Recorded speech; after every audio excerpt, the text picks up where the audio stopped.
mga papi Brad! Now for today's video, uy, kabalo ba mo na may bagong mga activities dito sa Eden Nature Park? Pero bago ang lahat,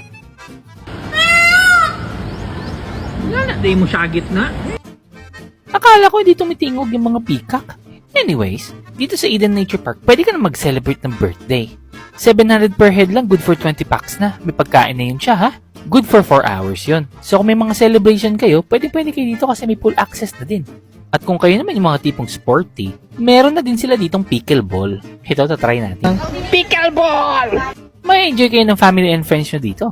For 150 pesos per hour, aba, di lang pampamilya, pang sports pa. Bugs to arao. At ang pinaka-highlight sa lahat, ang Eden's Kitchen.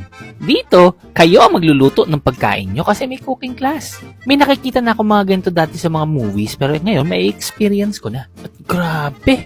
Gulay pa lang to pero masarap na. Itong sauce na to, professional chef na recipe yun, no? Yan siya.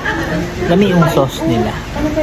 Dito, may enjoy ng family, friends, barkada, or grupo, teammate, or saba. Perfect para sa mga banding-banding. At alam niyo ba, farm to table ang mga gulay dito. So malalaman yung fresh na fresh. Tapos isawsaw mo dyan. Kahit anong sausaw mo sa sauce na to, masarap. For 950 pesos per head, 20 packs, you get to experience na magkuha kayo ng gulay doon sa farm nila. Tapos, bibigyan pa kayo nila ng cooking booklet kung saan yung recipe ng niluto nyo nandun. Katulad na lang nito. Alam mo masarap kasi ikaw yung gumawa. Parang kang kumain sa 6-course meal na fine dining pero outdoor. Tapos ikaw nagluto. O diba? O diba masarap? Yung usong-uso yung mga ganito, no? Tanglad na juice ba? At syempre pag mayroong appetizer, meron din dessert. So ito, for your dessert, kayo gagawa ng sarili nyong turon. Parang ganito. To. Tapos lalagyan na niya chocolate si babaw. Sharon, hindi ka pa mabusog dyan? So goods na goods to para sa mga team building, mga small group, at meron ka ding chance the time to shine. Ikaw yung magluto ba? At ito yung pinaka main course nyo, yung overload humba nila. Grabe. May kanin na yan siya. Pero feeling ko kukulangin kayo ba?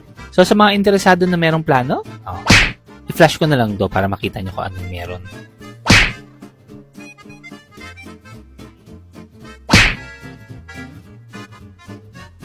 So dito lang yan sa Eden Nature Park ng Davao City. So kung malapit lang kayo, ano pa hinihintay nyo?